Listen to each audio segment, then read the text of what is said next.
Assalamualaikum semuanya. Semoga Allah senantiasa memberikan keberkahan kepada kita semuanya. Amin ya robbal alamin. Tokoh fenomenal Abu Nawas dari kota Baghdad terkenal dengan sifatnya yang cerdik dan jenaka. Dengan kecerdikannya inilah ia selalu saja bisa mengatasi masalah yang sering bikin Baginda Raja tertawa. Namun di balik itu semua, Abu Nawas juga terkenal akan kejujurannya. Kejujurannya inilah yang membuat Baginda Raja bertambah sangat menyukainya. Akan tetapi, tidak semua percaya dengan kejujuran Abu Nawas. Tidak tanggung-tanggung, mereka adalah bangsa jin. Mereka ingin sekali menguji sampai sejauh mana kejujuran Abu Nawas. Bangsa jin ini akhirnya sepakat akan menguji kejujurannya. Apakah Abu Nawas bisa lolos dalam uji kejujuran itu? Mari kita simak ceritanya. Keseharian Abu Nawas dalam menafkahi keluarganya adalah mencari kayu bakar di hutan. Dengan bermodal kapak andalannya, tiap pagi ia pergi ke hutan untuk menebang kayu. Lalu kayu yang ia dapatkan dibawanya ke pasar untuk dijual. Dari hasil penjualannya inilah uangnya ia gunakan untuk menafkahi keluarganya. Suatu hari saat Abu Nawas sedang berjalan menuju hutan, kapak yang ia biasa bawa terjatuh ke dalam jurang. Tanpa kapaknya tentu saja Abu Nawas tidak bisa bekerja, sebab itu adalah kapak satu-satunya. Hal ini membuat Abu Nawas merasa sedih. Terpaksa ia pun harus pulang ke rumahnya. Namun saat dalam perjalanan pulang, tiba-tiba datanglah jin yang menyamar sebagai kakek tua. "Hai anak muda, kenapa kamu terlihat murung?" tanya jin itu berpura-pura. "Kapak saya jatuh ke jurang, kek. Padahal itu kapak saya satu-satunya. Saya jadi tidak bisa bekerja," jawab Abu Nawas dengan nada sedih. Mendengar jawaban tersebut, muncullah ide pada diri sang jin. Ini saat yang tepat untuk menguji kejujurannya, pikir jin tersebut. "Maukah kau kubantu untuk mengambilkannya?" "Tentu saya mau, tapi bagaimana caranya, kek? Jurang itu dalam sekali," balas Abu Nawas. "Kamu tak perlu tahu bagaimana caranya. Yang aku tanyakan, kamu mau enggak saya bantu mengambilkannya?" tanya jin itu kembali. "Saya mau sekali, kek," jawab Abu Nawas. Maka turunlah jin itu ke bawah jurang. Saat ia hendak mengambil kapak Abu Nawas, tiba-tiba terbesit dalam benak jin untuk mengambil kapak yang lain. Jin tersebut akan menunjukkan kapak yang terbuat dari emas. Ia ingin tahu apa reaksi Abu Nawas. "Wahai anak muda, apakah ini kapakmu?" tanya jin tersebut. "Bukan itu, kek. Kapak saya jelek," jawab Abu Nawas. Jin itu pun kembali turun ke jurang. Dan saat ia kembali menemui Abu Nawas, ia menunjukkan kapak yang berbeda. Kali ini kapak yang akan diperlihatkan adalah kapak yang berlapiskan mutiara dan intan. "Apakah ini kapakmu, wahai anak muda?" tanya jin tersebut. "Itu juga bukan, kek. Kapak saya jelek dan agak karatan," balas Abu Nawas. Sejenak jin yang menyamar jadi kakek tua itu terdiam. "Dia memang benar-benar orang yang jujur," gumam jin tersebut. Untuk ketiga kalinya jin itu turun ke jurang dan mengambilkan kapak yang biasa Abu Nawas gunakan. "Apakah ini kapakmu?" tanya jin tersebut. "Iya betul, kek, itu kapak saya. Terima kasih sudah menolongku, kek," ucap Abu Nawas kegirangan. Jin tersebut sangat kagum dengan kejujuran Abu Nawas. Lalu ia pun berkata, "Hai anak muda, andaikan kamu mengaku kalau kapak emas adalah milikmu, tentu saya akan memberikannya padamu. Meskipun saya tahu kalau kamu berbohong," tutur jin tersebut.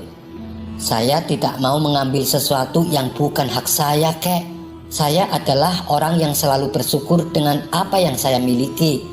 Bagiku kapak jelek ini adalah rizki yang luar biasa. Karena dengan kapak ini aku bisa menafkahi keluargaku dengan cara yang halal," ujar Abu Nawas. Dalam kondisimu yang miskin ini, kamu tetap bersyukur? Tanya jin itu heran. Tentu saja kek, karena rasa syukur inilah yang membuatku senantiasa bersikap jujur, balas Abu Nawas. Jin itu pun tersenyum mendengar penuturan Abu Nawas. Saya kagum sama kamu wahai anak muda. Karena rasa syukurmu dan kejujuranmu, saya akan hadiahkan kedua kapak ini untukmu, kata jin tersebut. Kemudian jin yang menyamar sebagai kakek tua pergi meninggalkan Abu Nawas. Sementara Abu Nawas pulang dengan membawa 3 kapak. Kapak jelek yang biasa ia gunakan, kapak yang terbuat dari emas, dan kapak yang berlapiskan mutiara dan intan. Namun ujian yang dihadapi Abu Nawas tidak berhenti sampai di situ. Di hari berikutnya, saat ia kembali menebang pohon di hutan, jin yang pernah menolong Abu Nawas terus mengawasi gerak-geriknya. Saya akui, Abu Nawas bukanlah orang yang mudah tergoda oleh harta. Tapi bukankah lelaki paling mudah tergoda bila dihadapkan dengan wanita? Aha, aku punya ide lagi untuk mengujinya, kata jin tersebut. Ketika Abu Nawas masih sibuk mencari kayu di hutan, jin itu segera pergi menuju rumah Abu Nawas. Setibanya di sana, jin itu mendapati istri Abu Nawas sedang mencuci. Tanpa pikir panjang, jin itu segera menculiknya dan menyembunyikannya di alam jin. Beberapa lama kemudian, pulanglah Abu Nawas dengan membawa kayu yang banyak. Wahai istriku, aku sudah pulang. Aku membawa kayu banyak sekali, teriak Abu Nawas kegirangan. Berkali-kali Abu Nawas memanggil istrinya, namun tidak ada jawaban sama sekali. Abu Nawas pun menjadi jengkel. Lalu ia mencari istrinya di belakang, tapi istrinya tidak ada. Ia hanya mendapati tumpukan cucian yang belum sempat diselesaikan. Jangan-jangan istriku jatuh sakit, pikir Abu Nawas khawatir. Ia segera bergegas menuju kamar. Akan tetapi di kamar pun istrinya tidak ada. Abu Nawas menjadi panik. Ia lalu mencoba mencarinya ke seluruh ruangan. Namun tetap saja istrinya tidak ditemukan. Kemudian Abu Nawas bertanya kepada para tetangganya, tapi tidak ada satupun dari mereka yang tahu. Kamu di mana wahai istriku? Ucap Abu Nawas khawatir. Di saat ia sedang termenung di depan rumahnya, jin kembali mendatangi Abu Nawas dengan menyamar sebagai kakek tua. Wahai anak muda, apa yang kau pikirkan? Kenapa wajahmu terlihat murung? Tanya jin tersebut. Istriku tiba-tiba hilang kek, dan aku tidak tahu di mana, jawab Abu Nawas. Jangan khawatir anak muda, aku bisa membantumu. Aku bisa mengembalikan istrimu, balas jin itu. Sejenak Abu Nawas terdiam. Bukankah orang ini kakek tua sakti yang tempo hari menolongku mengambilkan kapak di jurang? Hilangnya istriku pasti perbuatan kakek tua ini. Rupanya ia ingin kembali menguji kejujuranku, pikir Abu Nawas. Hai anak muda, mau ditolong malah melamun. Ayo ikut aku, ajak jin itu kepada Abu Nawas. Abu Nawas pun menuruti ajakannya. Ia ingin tahu ujian apa lagi yang akan diberikannya. Setelah sampai di tempat yang sepi, jin itu berkata kepada Abu Nawas, "Kamu tunggu di sini sebentar." Lalu tiba-tiba jin itu menghilang. Tak lama berselang, jin itu kembali menemui Abu Nawas. Ia datang bersama seorang wanita yang cantik jelita, layaknya seorang putri kerajaan. "Hai anak muda, apakah ini istrimu?" tanya jin tersebut. Abu Nawas mengamati wanita cantik itu dari ujung kepala sampai ujung kaki. Sungguh cantik dan menawan, kata Abu Nawas dalam hati.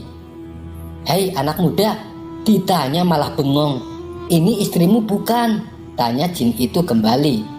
Dengan sigap Abu Nawas langsung menjawab. Benar sekali kek, itu istri saya. Mendengar jawaban Abu Nawas, jin yang menyamar sebagai kakek tua itu tampak marah. Kamu bohong, aku tahu ini bukan istri kamu. Hanya gara-gara wanita kamu memilih tidak jujur. Mana rasa syukurmu yang katanya membuatmu bersikap jujur? kata jin tersebut. Sabar dulu kek, jangan emosi begitu. Aku tahu kalau itu bukan istriku. Tapi jika aku menjawab bukan, pasti kakek akan datang lagi dengan membawa wanita yang lebih cantik. Dan bila aku kembali menjawab bukan, barulah kakek akan membawakan istri saya yang sebenarnya. Setelah aku mengakuinya, kemudian kakek pasti akan menghadiahkan kedua wanita cantik tersebut kepadaku. Lalu aku pulang dengan membawa 3 wanita sebagai istriku. Kakek sendiri kan tahu pekerjaan saya adalah penebang kayu di hutan. Pinggang saya sering sakit kek.